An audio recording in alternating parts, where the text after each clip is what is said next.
issue around safety and security and also potential property rights for Australians doing business in China is elevated beyond a functional attack. Is that something that raised as more than a functional attack? Well, I will say a few things and then I'll go to Dr. Emerson. There are huge opportunities for Australian businesses here in China, and the fact that you're seeing such high-level attendance from the Australian business community here at this forum, and I will have the opportunity when I'm in Beijing to see yet again leading Australian business identities there, speaks to the nature of the opportunity. But there are also risks. This is a complex environment for people to work in, and we believe that it is very necessary for people to understand that degree of complexity. And if I can go to Dr. Emerson now, he'll be able to speak about that. Your question preempts an announcement that I was going to make a little bit later in the week, and that is that the Australian government will be releasing a program for potential investors and traders for doing business in China. And it is designed to alert people to the processes that they need to follow in terms of doing investment in China, the potential risks of doing that. Of course, the rewards speak for themselves, and ways of mitigating that risk. So we are aware of the issues that you raised, but importantly, we're responding to those issues. It's not a process. It's about whether or not the government sees it as a sufficiently important issue to elevate it beyond the functional attack. Well, we are elevating it in the sense that we have developed, with a lot of thought and care and experience, a program that we will make available to anyone who's considering trading with and investing in China, so that not only the undoubted rewards are explained to people, but also the risks. In every country, there are risks in doing business, and what we're doing is simply explaining to the people who are interested in investing in China ways of mitigating those risks. You're saying the risks in China are greater than... No, I'm not saying that at all. I'm saying a most obvious point, that in any country there are risks in doing business. That's why people seek returns to compensate for those risks.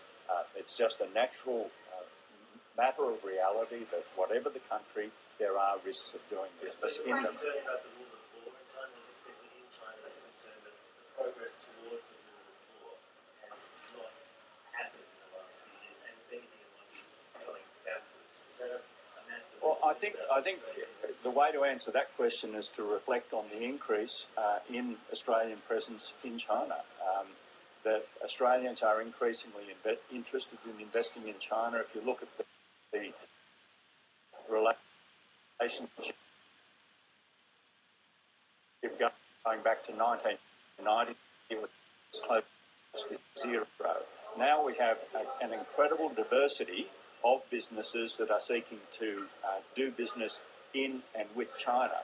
Back then, when that all started, it was fundamentally based on resources and energy. That's still a very large component, but through the white paper on Australia in the Asian century, we are promoting the diversification of that relationship all through the service industries, where we do have great strengths in manufacturing, including in food processing to produce premium agricultural products and processing in Australia, and in a whole diversity of business opportunities here in China, as set out in the white paper.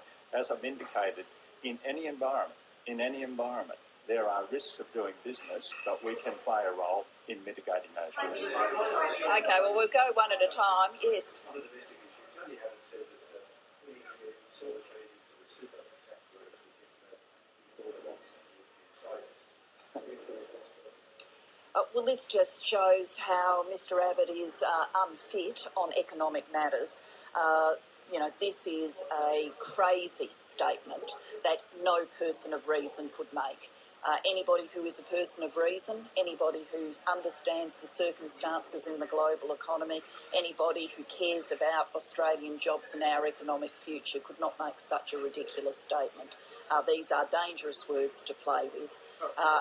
We all know from the circumstances in Cyprus, I've obviously had the opportunity to speak to Ms Lagarde about it today, but even before coming here and speaking to Ms Lagarde, it was clear to anybody who could read the media, either domestic or international, that the circumstances in Cyprus were very dangerous ones for the banking system and for the people of Cyprus. I get to mix with a number of Australians who are actually of Cypriot heritage, and they were very worried about the circumstances for their families and what it meant for them and their lives and their future. A genuine moment of economic crisis, and to toy with that as if it is a political slogan is a grossly unacceptable thing to do.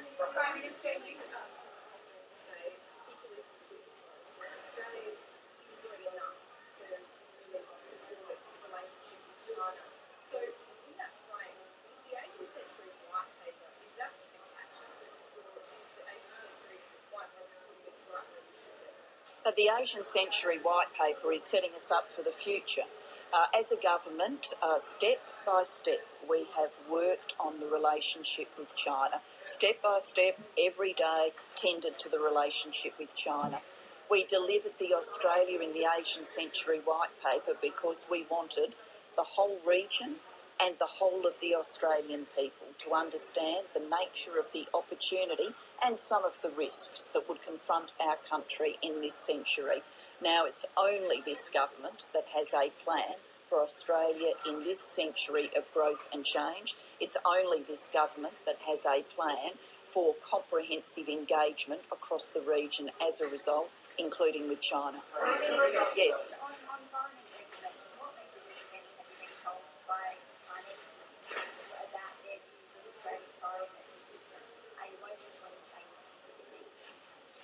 Well, the section of the day in which I'll get to deal most directly with business people will be later in the day.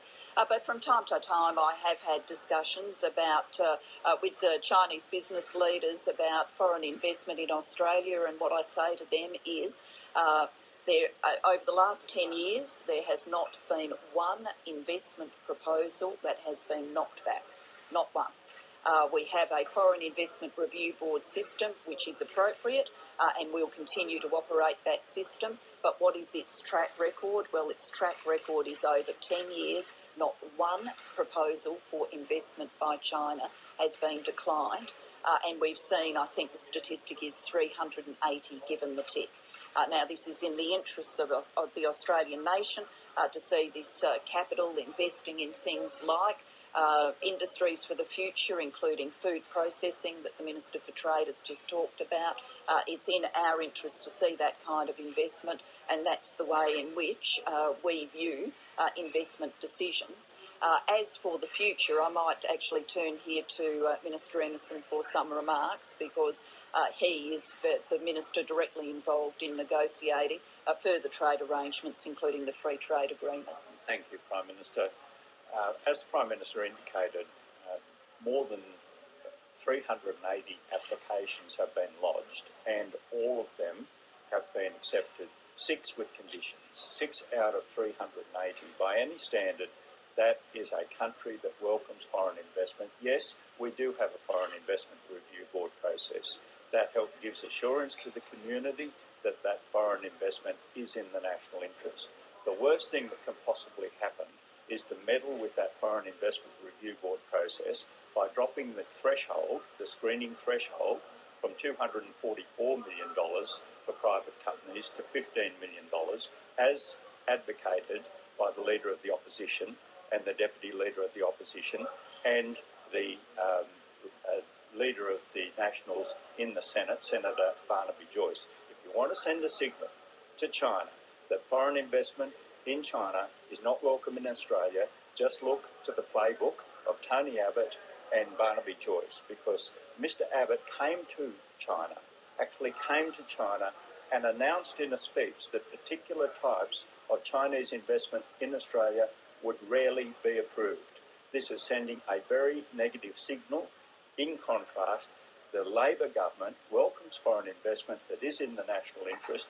We will keep working with the Chinese authorities including the China Investment Corporation, the chairman of which I met recently, and he indicated that they're looking at a new vista of opportunities beyond minerals and energy, and he met too with the head of the Foreign Investment Review Board. So we don't sit back on these things.